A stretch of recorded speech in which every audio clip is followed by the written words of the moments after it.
जय हिंद जय बिहार। आज आपको क्लास 10th का उत्तल दर्पण में वस्तु दूरी, प्रतिबिंब दूरी एवं फोकस दूरी में संबंध बता रहे हैं। ये बहुत इंपॉर्टेंट है, बहुत आसान है। एक मैसेज आपको दे दूं, मनीष जी आप बोले कि हमें फिजिक्स समझ में नहीं आता है, बहुत दुख हुआ, लेकिन कहीं ना कहीं हो सकता है हम में कुछ कमियां होंगी इसलिए आपको समझ में नहीं आया। तो मैं अपनी कमियों को ढूंढकर आपको समझाने का प्रयास कर रहा हूं और आप अपनी कमियों को ढूंढकर समझने का प्रयास करिए। अगर दोनों का कॉम्बिनेशन रहा तो आप निश्चित रूप से यस बोलेंगे, ये मेरा विश्वास है। और आप देखिए, एक चीज़ जान लीजिए, फिलॉसफी में लिखा है असंभव मूर्खों के शब्दकोश में है। कोई चीज़ असंभव नहीं है, हम कोशिश करेंगे। करत करत अभ्यास से जन्मति होत सुजान, रसरी आवत जात के सिल पर परत निशान। जब पत्थर पे एक मुलायम रसरी घिस के उसे दाग बना सकता है, गड्ढा बना सकता है, तो आप क्यों नहीं समझते हैं? एकदम आपको समझ में आएगा, निश्चित, ये मेरा विश्वास है। और जैसे ही आपको समझ में आएगा आप हमें मैसेज देंगे, और अगर ये समझ में आए तो फिर आपको कहीं दिक्कत नहीं होगा। हम इसके माध्यम से पूरा समझाने का प्रयास करेंगे। लेकिन आप क्या करेंगे, सबसे पहले जिन लोगों को भी, मनीष तो एक मेरा टारगेट हुए, लेकिन जिन लोगों को भी समझने में दिक्कत हो रहा है प्रूफ को, वो समरूपता के शर्त ध्यान से देखेंगे और आपको समझ में आएगा। ध्यान रखिए, मैंने इसीलिए पहले समरूपता का शर्त पढ़ा दिया था ताकि आपको फिजिक्स में दिक्कत नहीं हो। ठीक, मेरा लक्ष्य है आपको समझाना, बेहतर बनाना। आप मेरी उम्मीद हैं, कल के देश के सैनिक सिपाही हैं, कल के देश के ऑफिसर्स हैं, आप पर पूरा देश टिका है, आप देश के स्तंभ हैं। हार मानना मेरी आदत नहीं, और ये गुण ले लीजिए कि आप भी हार नहीं मानेंगे। मैंने जीवन में कभी हार नहीं माना, किसी से नहीं, और आप हार मानेंगे तो मेरे स्टूडेंट नहीं है। देखिए, एक बात ध्यान रखिए, मेरा उद्देश्य अर्जुन बनाना नहीं, एकलव्य बनाना नहीं, हर एक को अर्जुन बनाना है। मैं द्रोणाचार्य नहीं हूं कि मेरे लिए सिर्फ प्रिय अर्जुन है। अगर हर एक को अर्जुन बना दूंगा तो फिर किसी अभिमन्यु का चक्रव्यूह में वध नहीं होगा। इसलिए हर एक अभिमन्यु बनिए, हर एक अर्जुन बनिए, ये मेरा उद्देश्य है और आप जरूर बनेंगे ऐसा। आप सबों को बहुत सारी शुभकामनाएं। आइए एक प्रयास करते हैं, कैसे नहीं समझेंगे आप, देखते हैं हम भी। आइए, ये फिगर तो मैं दे चुका हूं, सब लिख चुका हूं, पर अब हम आपको समझाने का प्रयास करते हैं पहले, इसके बाद आगे बढ़ेंगे। माना कि L एक उत्तल लेंस है। ध्यान से देखिए, अंदर की तरफ निकल कर रहे हैं, बाहर से प्रकाश का परावर्तन होगा। माना कि M एक उत्तल लेंस है। पूरी ताकत को लगा दीजिए, और मैं भी पूरी ताकत को यहां लगा दूंगा। कॉन्सेंट्रेट रहिए, एकदम निश्चित समझ में आएगा, ये मेरा विश्वास है। मान लिया कि M एक उत्तल दर्पण है जिसका मुख्य अक्ष, ये मिडिल, इसके अंदर मिडिल पॉइंट को ध्रुव कहते हैं, और मुख्य अक्ष आप जानते हैं, ग्लोब आपके ऑफिस में कहीं भी रखा होगा तो ग्लोब ऐसे नाचता है। तो ये जो हुआ मेन पॉइंट हुआ, इसी ग्लोब स्टैंड पर नाचता है, स्टैंड पर नाचता है, तो ये अक्ष हुआ, ये अक्ष हुआ। ध्यान रखिए। तो देखिए, हम इसी आकृति को तुरंत हम अवतल और उत्तल बना दिया कर रहे हैं। क्या है यार, कुछ भी नहीं है। ये देखिए, फटाफट मिटा दिए फालतू को दर्पण। तो ये अक्ष हुआ या नहीं हुआ? तो ये उत्तल इधर से हटते तो इधर हो जाता। माना कि M एक उत्तल दर्पण है जिसका मुख्य अक्ष Px एवं दर्पण का ध्रुव P है। अब ध्रुव, मुख्य अक्ष पर ध्रुव और अनंत के बीच हम वस्तु रखते हैं OA। बिंदु A से मुख्य अक्ष के समानांतर प्रकाश किरण चलकर दर्पण से टकराकर परावर्तित हो जाती है, और जैसे ही इसे पीछे की ओर बढ़ाते हैं ये फोकस मिलता है। फिर से, ये दर्पण, ये मुख्य अक्ष, ध्रुव और अनंत के बीच हमने वस्तु रखा, प्रकाश किरण गया, टकराया, नाम दे देते हैं, टकरा के परावर्तित हो गया, पीछे बढ़ाएं, फोकस मिला। दूसरा प्रकाश किरण दर्पण से चलकर, दूसरा प्रकाश किरण A से चलकर दर्पण से टकराकर आगे की ओर बढ़ाते हैं। ठीक है, ठीक है। दूसरा प्रकाश किरण A से चलकर दर्पण से टकराकर पुनः उसी दिशा में गया, टकराया, जगह नहीं है, कन्हू क्लोज हो गया, तो इसी जगह वापस आ गया और इसी तरफ वापस आ गया। आइए, आता जाता रहे। जैसे ही हम इसको पीछे की ओर बढ़ा रहे हैं, अब ये देखिए वक्रता के अंदर C प्राप्त हो गया। ध्यान रहे, ये दूरी और ये दूरी जब तक बराबर लीजिएगा तो एकदम फिगर सॉलिड बनेगा। नाप तौल के लेना है, ठीक है। अब बताइए, ये जो दोनों का एक कटान हुआ, ये दोनों कटान जिस पॉइंट पर है, यही वस्तु का प्रतिबिंब प्राप्त हुआ।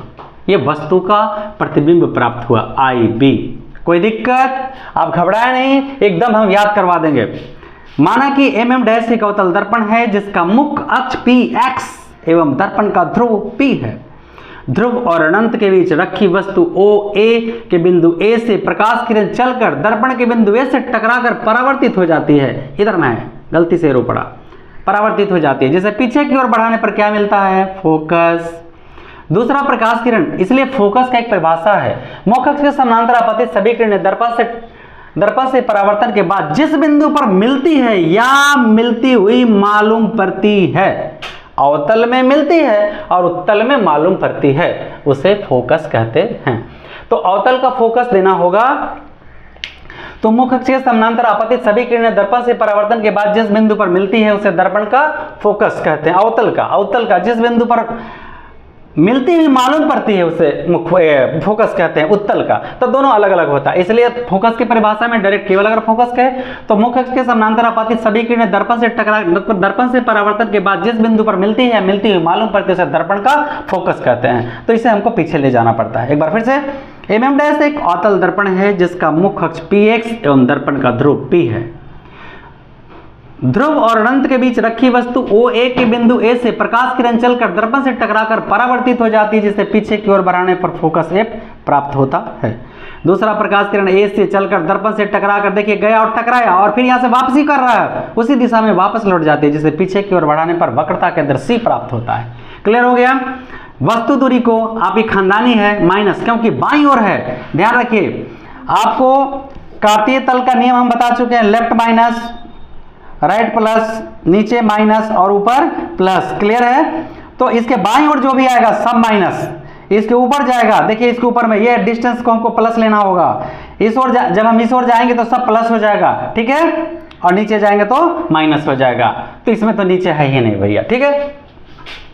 चूंकि ध्रुव है तो ध्रुव के बाएं मेरा वस्तु है, तो ध्रुव के बाएं वस्तु है तो वस्तु दूरी माइनस यू। देखिए यहाँ प्रतिबिंब बना है भी, ये फोकस दूरी यहाँ से एफ, ये वक्रता केंद्र आर को 2f कहते हैं। क्लियर है? क्लियर है? एक बार फिर से देखते हैं चित्र को देखिए एक बार फिर से, बहुत आसान है, घबराइए मत, हम आपको पूरा कंप्लीट कर देंगे।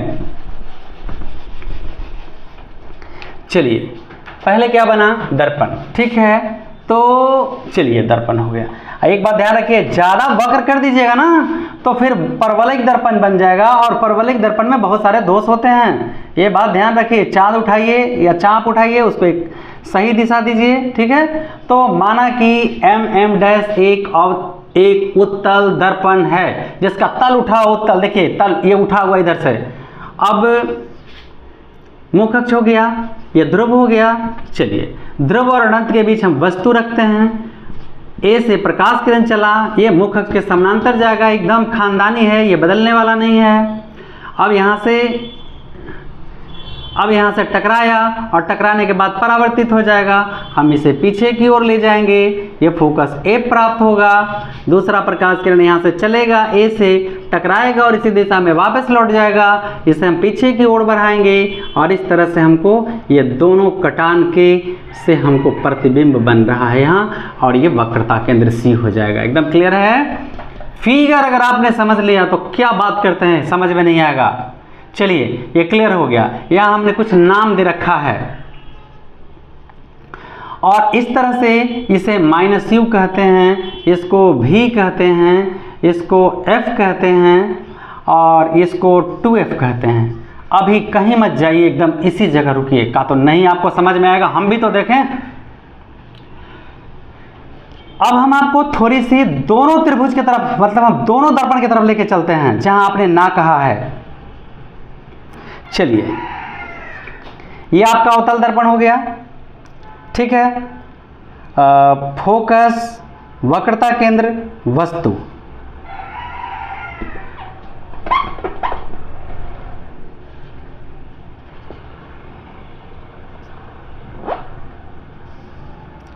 देखिए ये वस्तु रखें, प्रकाश किरण गया, टकराया और फोकस से निकल गया। क्लियर हो गया?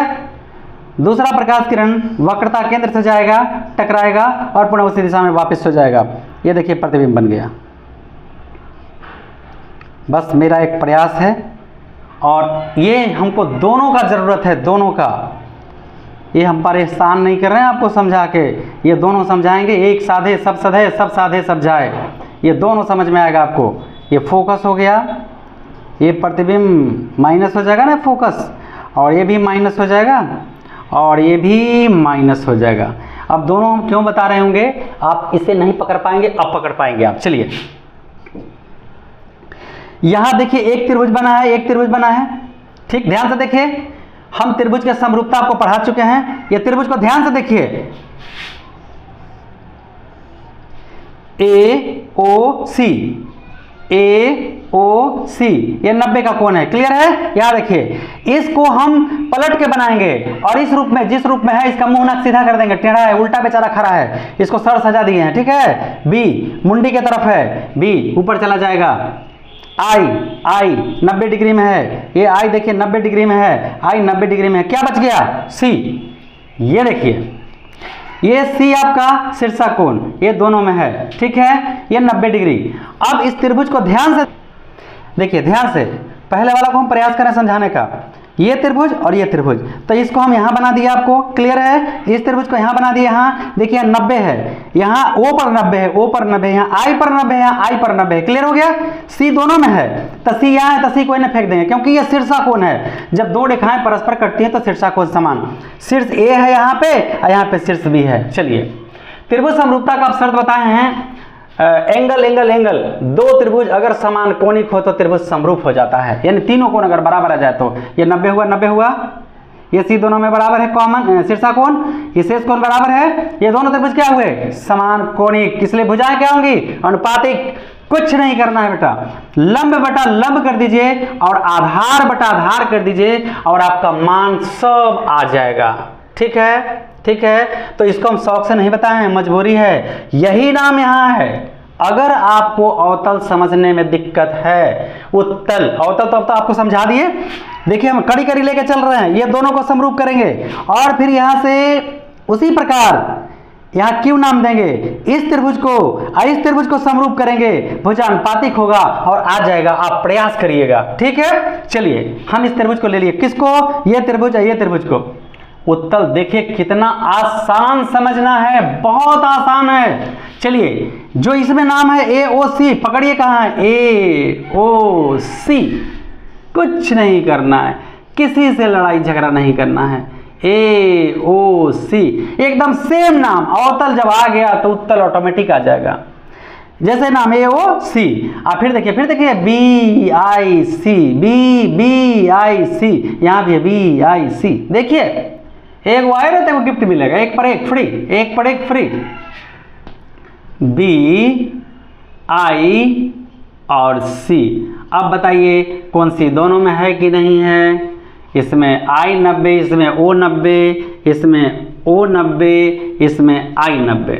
ये देखिए ये बड़ा वाला त्रिभुज, ये और इसमें बड़ा हुआ ये त्रिभुज को समरूप करेंगे, 90 90, ये कोण दोनों में कॉमन, शेष कोण बराबर, दोनों त्रिभुज समान कोणिक हुए इसलिए भुजाएं अनुपातिक होंगी, मतलब लंब बटा लंब और आधार बटे आधार।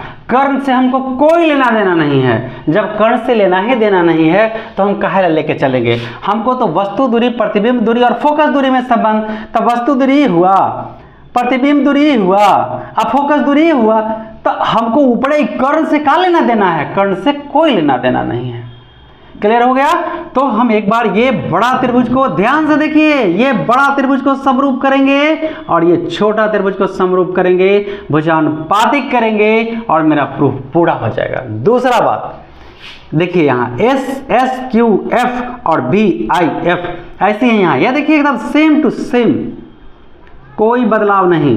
नाम क्यों देंगे, एस क्यू एफ, ये देखिए एस क्यू एफ, ये त्रिभुज और ये त्रिभुज भी समरूप है। कैसे, 90 90, एफ दोनों में है ना, शेष कोण बराबर, त्रिभुज समरूप और भुजाएं अनुपातिक, लंब बटा लंब और एक आधार, पूरा आधार, बड़का का आधार बटे छोटका का आधार। आप इतना करेंगे और आपको प्रूफ आ जाएगा।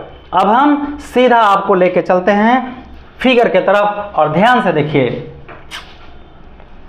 माना कि एम डैश एकदम पूरा क्लीन खत्म, दिमाग से आउट करिए और फिर से पूरा वापस आइए। माना कि MM डैश एक उत्तल दर्पण है जिसका मुख्य अक्ष PX एवं दर्पण का ध्रुव P है। ध्रुव और अनंत के बीच रखी वस्तु OA के बिंदु A से प्रकाश किरण चलकर दर्पण से टकराकर परावर्तित हो जाती है, जिसे पीछे की ओर बढ़ाने पर फोकस F प्राप्त होता है। दूसरा प्रकाश किरण A से चलकर दर्पण से टकराकर गया, देखिए टकराने का चिन्ह है, ये वापसी का चिन्ह है, टकराकर पुनः उसी दिशा में वापस लौट जाती है, जिसे पीछे की ओर बढ़ाने पर वक्रता केंद्र C प्राप्त होता है। इस प्रकार OA वस्तु का ध्रुव तथा फोकस के बीच काल्पनिक सीधा तथा वस्तु से देखिए छोटा IB प्रतिबिंब प्राप्त होता है।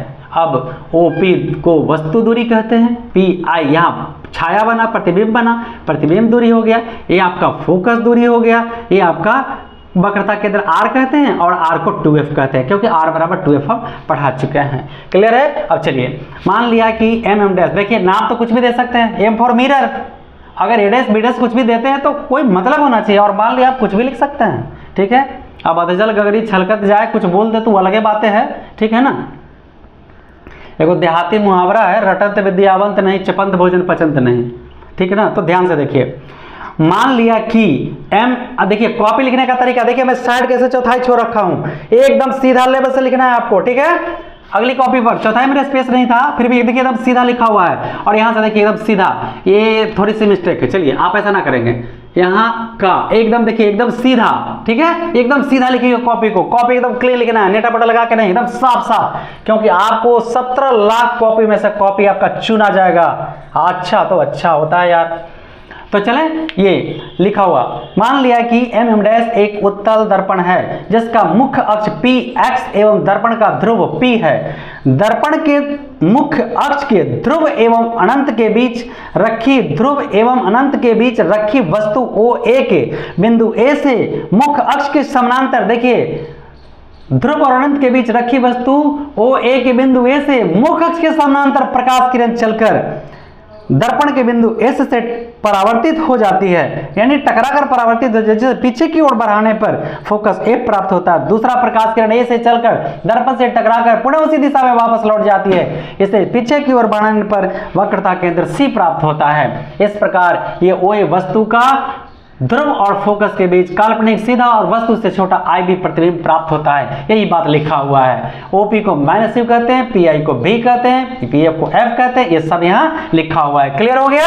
अब यहाँ तक एकदम हमें उम्मीद है कि आपको क्लियर हो गया होगा। एक बार फिर से, जब हम अवतल को प्रूफ किए थे तो ध्यान रहे, ये त्रिभुज, ये देखिए ये त्रिभुज, और हम इसे समरूप किए थे AOC और BIC, इसमें क्या करेंगे दूसरा, ये देखिए AOC और फिर इसी के अंदर BIC, दूसरा था SQF और BIF, देखिए यहाँ SQF और BIF, बस इसे समरूप कर देंगे और मेरा प्रूफ खत्म हो जाएगा। ठीक है ना। देखिए अब हम बारी बारी से त्रिभुज की तरफ आपको वहां दिखा चुके हैं, लेकिन फिर से यहां दिखाएंगे। त्रिभुज AOC, ये पूरा कवर करिए, पूरा AOC, जैसे आप अवतल में कवर किए हैं AOC, और इसे देखिए कहां से मुड़ रहा है, यहां से मुड़ रहा है, देख रहे हैं ना, AOC और फिर BIC, दोनों त्रिभुज में देखिए ये 90 और ये 90 त्रिभुज। तो देखिए मुख्य रूप से त्रिभुज के अगर हम चले तो यहां से चलते हुए यहां तक आए हैं, और फिर यहीं से इसी लेवल में, ताकि मेरा C भी 2 बार आ जाए, तो पकड़ है AOC और BIC, दोनों त्रिभुज में। चलिए ये 90 और ये 90, कोण AOC बराबर कोण BIC काहे बराबर है, 90 डिग्री। इसके बाद कोण C दोनों में है, तो हम यहाँ पूरा भी लिख सकते हैं और शॉर्ट भी, कोण C बराबर C कॉमन, यानी उभयनिष्ठ, दोनों में रहता है उसको कॉमन या उभयनिष्ठ कहते हैं। जब किसी त्रिभुज के 2 कोण बराबर आ जाए, देखिए जब किसी त्रिभुज के 2 कोण बराबर आ जाए, ये बराबर है इसके और ये बराबर है इसके, ठीक है, तो दोनों कोण बराबर है ना, तो तीसरा अपने आप बराबर हो जाता है, ठीक है, ये तीसरा कोण अपने आप बराबर हो जाता है, ऐसा रूल है, ठीक है। तो आइए कौन कौन बच गया, AOC और BIC में ई वाला हो गया, ये दोनों में है, तो फिर ये कोण और ये कोण बच गया OAC। तो हम यहाँ लिखेंगे शेष कोण OAC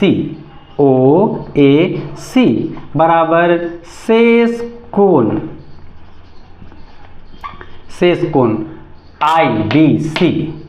IBC। हमको B को लेना था ऊपर में, तो यहाँ से कैसे चले, इसको लेना था OAC, जिसको लेना है बीच में, इसको लेना है IBC। क्लियर हो गया। तो इस तरह से ये बड़ा वाला त्रिभुज और ये छोटा वाला क्या हुआ, कोण समरूपता, सर्वक समता नहीं, समरूपता। इसलिए एंगल की समरूपता की शर्त से ये दोनों त्रिभुज समरूप हो गया। ये दोनों त्रिभुज क्या हो गया, समरूप हो गया। त्रिभुज AOC समरूप होंगे BIC। देखिए हम आपको समरूपता पढ़ाए थे, ध्यान रखिएगा। अगर किसी त्रिभुज के तीनों कोण बराबर हो जाए तो कौन समरूपता से त्रिभुज समरूप होता है। अगर तीनों भुजानुपातिक हो जाए तो साइड से समरूप होता है। समरूप जैसे कोई आदमी 6 फीट का है लंबा, 10th क्लास में पढ़ता है, कोई 5 फीट का है, 4 फीट का है, वो भी 10th क्लास में पढ़ता है, तो चूंकि दोनों एक ही क्लास में पढ़ता है इसलिए समरूप है। सर्वांगसम नहीं, सर्वांगसम का तो जुड़वा भाई, लंबाई चौड़ाई नाक दांत मुंह सब बराबर नहीं है। यहाँ ये त्रिभुज बड़ा है, देख रहे हैं, ये त्रिभुज बड़ा है और ये त्रिभुज छोटा है, ये समरूप है। कैसे, क्यों? क्योंकि ये भी कोण 90, ये भी कोण 90, ये कोण दोनों में है, दो कोण बराबर, तीसरा कोण अपने आप बराबर हो गया। देखिए ये कोण शेष कोण में ये कोण आएगा, ध्यान दीजिए, ये कोण आएगा, ठीक है। चलिए, तो इस तरह से त्रिभुज समरूप हो गया तो इनकी भुजाएं अनुपातिक हो जाएंगी। नियम है, अगर त्रिभुज समरूप तो भुजा अनुपातिक। तो हमको लेना है लंब बटा लंब और आधार बटा आधार लंब। चलिए, ये बड़े वाले त्रिभुज का लंब कौन हुआ, खड़ा है OA। लाइन हम आपको पढ़ा दिए हैं, अब खड़ी लाइन और परी लाइन ध्यान रखिएगा। इसको ऊर्ध्वाधर खड़ी लाइन कहते हैं, इसको हॉरिजॉन्टल क्षैतिज लाइन क्या, इसको हॉरिजॉन्टल क्षैतिज लाइन कहते हैं। ये खड़ी लाइन वर्टिकल है, तो वर्टिकल लंब बटा लंब OA बटा IB, लंब बटा लंब। आधार बताइए, बड़ा वाला त्रिभुज का आधार क्या है, देखिए ध्यान से देखिए, OC बटा ये छोटा वाला देखिए IBC त्रिभुज छोटा का क्या है IC। देखिए छोटका वाला त्रिभुज का आधार क्या है IC। चलिए आगे बढ़िए, याद देना बहुत जरूरी, जिस तरह खाने के पहले और खाने के बाद हाथ धोना जरूरी। आप बोलिए OP को क्या कहते हैं, OP बताइए जल्दी बताइए। OP आइए यहाँ -U, ध्यान से देखिए, बैक करिए, कर लिए, चालू करिए। चलिए फिर से एक बार देखते हैं, ध्यान से देखिए, फिर से एक बार देखते हैं। ये हमको है OC। चलिए इसके बाद आपको याद देना पड़ेगा, बहुत जरूरी, OA बटा IB, इसे तो कुछ नहीं करना है, ये तो लंब बटा लंब रह जाएगा OC। तो आपको क्या चाहिए, OC चाहिए, क्या चाहिए OC। आपको पता है कि सब यही स्टेशन से चेंज करना है, यहाँ से नानी कहीं जाने के लिए गाड़ी पकड़ेंगे, पकड़ के फिर हिरने जाएंगे। तो चलिए आइए, OC जाना है तो आइए OP ध्रुव से नाप लिए, यहाँ पर हो जाएगा OP प्लस, यहाँ तक आ गए, और फिर यहाँ से यहाँ तक चलिए PC। बात समझ गए।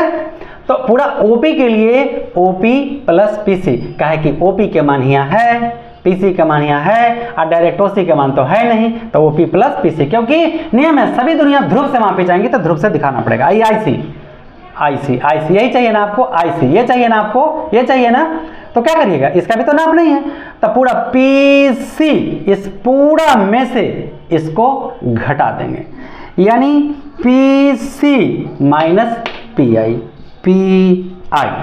क्लियर हो गया। पूरा इस पूरे में से अगर हम इसे घटा देंगे तो ये वाला बच जाएगा। अब आइए देखें तो इसका क्या क्या मान है, या OA बटा IB बराबर OP को क्या कहते जी -U प्लस PC को क्या कहते PC 2F।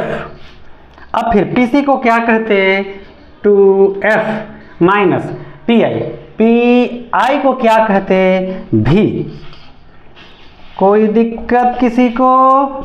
ये नंबर 1 हो गया जी, ठीक है। अब आगे हम लोग थोड़ी थोड़ी बढ़ चले।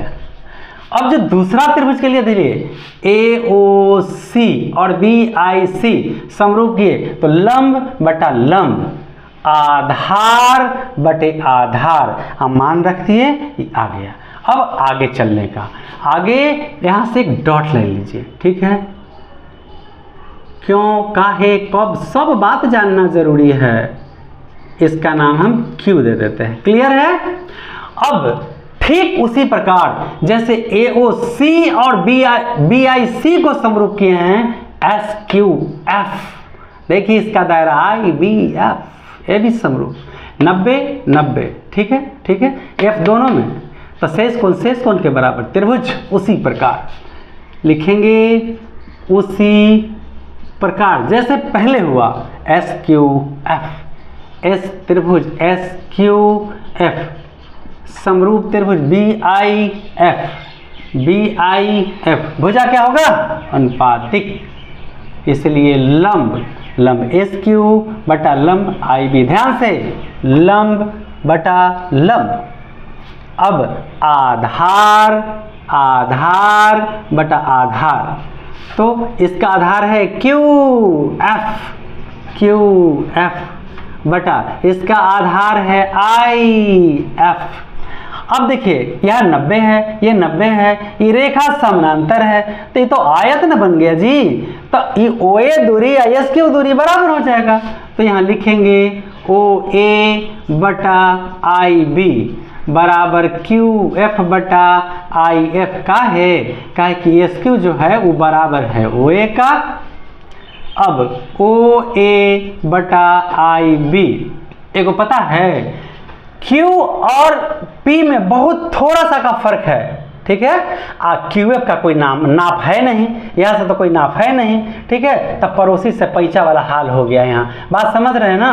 तो QP के काफी निकट है, क्योंकि बहुत बड़ा दर्पण नहीं है, छोटा दर्पण है, तो छोटे द्वारा के दर्पण में ये हो सकता है। तो QP के काफी निकट है, इसलिए QF के जगह PF लिखेंगे, QF के जगह PF लिखेंगे, और बटा नीचे वाला IF रहेगा, लिखेंगे। चूंकि छोटे द्वारक के दर्पण हैं, इसीलिए QP के काफी निकट है, इसीलिए QF बराबर होगा PF, ब्रैकेट में दे दीजिए। अब पूरा रामायण खत्म हो गया, बुझे। OA बटा IB, आई वाला नहीं पढ़े पहले कि सभी दूरियां ध्रुव से मापी जाएंगी, तब PF तो आपका ठीक है, PF का तो F होबे करता है, तो रहे दीजिए, ये तो कोई लड़ाई झगड़ा नहीं है, ये पड़ोसन से लड़ाई है। IF का तो कोई नाप नहीं है, आपका नहीं है, तो नहीं है, तो IF को लेके P तक आ जाइए, तो पूरा PF में से ये PI को घटा दीजिए, कहे कि PF का माप ये है और PI का माप ये है, तो पूरा PF में से हम इसको घटा देंगे, तो ये वाला बच जाएगा, IF बच जाएगा, यानी PF माइनस PI, या OA बटा IB बराबर, तब PF को कहते हैं F, PF को कहते हैं फिर F, आप PI को कहते हैं भी। अहिया दे दीजिए, इसीलिए अहिया दे दीजिए नंबर 2।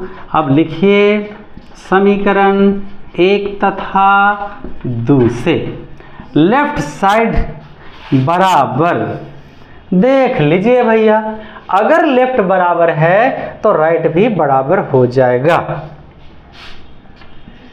-u प्लस 2f बटा 2f माइनस v बराबर f बटा f minus v, cross multiple.